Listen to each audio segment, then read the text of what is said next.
ఒక అన్న మెసేజ్ చేయడం జరిగింది ఇన్‌స్టాగ్రామ్‌లో. అన్న ఈ మెసేజ్ ఈ నోటిఫికేషన్ రియలా? ఫేకా? అని. సో, ఈ మెసేజ్ ఎస్ఎస్‌సి జీడీకి సంబంధించింది. 100% కూడా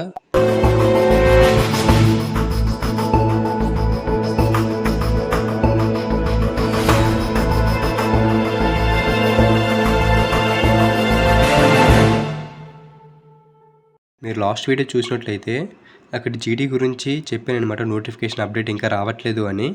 సో ఏంటంటే ఇప్పుడు మనకు ఒక అప్డేట్ అయితే వచ్చింది. అది అందరికీ మ్యాక్సిమం రీచ్ అయ్యిందని అనుకుంటున్నాను.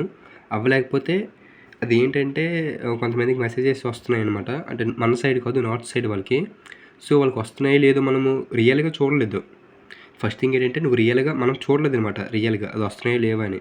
కానీ మనం ఏంటంటే నేను లాస్ట్ వీడియోలో కూడా చెప్పాను, 27th లోపల మనకి ఏదైనా అప్డేట్ వస్తే మంచిది. లేకపోతే చెప్పానుగా లాస్ట్ వీడియోలో, అదే సేమ్ పరిస్థితి అనమాట. సో ఒకవేళ నార్త్ సైడ్ వాళ్ళకి నిజంగా వస్తున్నాయి అనుకుందాం, పోనీ నిజమే అనుకుందాం, పోనీ 100% కూడా పోనీ వాళ్ళకి వస్తున్నాయి 100% నిజం అనుకుందాం.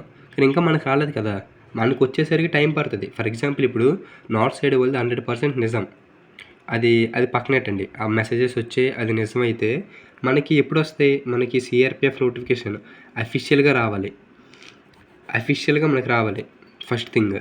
అంటే ఫస్ట్ సిఆర్పిఎఫ్లో అఫీషియల్గా వస్తే ఆ తర్వాత మెసేజెస్ వస్తాయి, జీమెయిల్స్లోకి వస్తాయి, వాళ్ళే డౌన్లోడ్ చేసుకుని ఒక లింక్ కూడా ఇస్తారు. సో ఏంటంటే మ్యాక్సిమం అయినంతవరకు ఏంటంటే ఇది August 13th second week. So third week, next 4th week మనకి ఈ సెకండ్ వీక్ థర్డ్ వీక్లో అఫీషియల్గా వస్తే 4th వీక్లో మనము అడ్మిట్ కార్డ్స్ ప్లస్ మనకి ఎక్కడ ర్యాలీ వచ్చిందో దాంట్లో టైమింగ్, డేట్స్ ఉంటాయి కాబట్టి అన్ని అనౌన్స్మెంట్ దాంట్లోనే ఉంటుంది ఇంక ఈజీగా.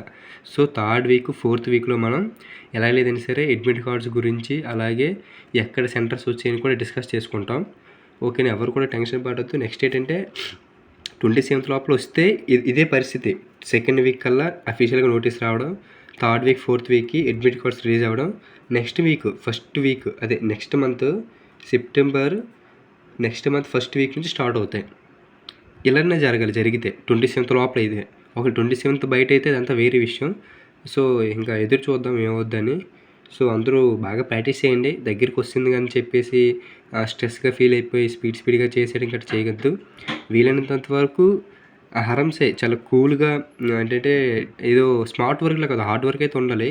కాకపోతే ఏంటంటే మరీ ఓవర్గా చేయొద్దు అంతే. అంటే నాకు ఇంకా రన్నింగ్ పడట్లేదు అని చెప్పేసి వేసామనుకోండి, మనకి నెక్స్ట్ రోజు కూడా ప్రాక్టీస్ చేయకుండా పోతాం. సో అందరూ బాగా ప్రాక్టీస్ అవ్వండి. All the best. బాగా రన్నింగ్ ప్రాక్టీస్ చేయండి. జై హింద్.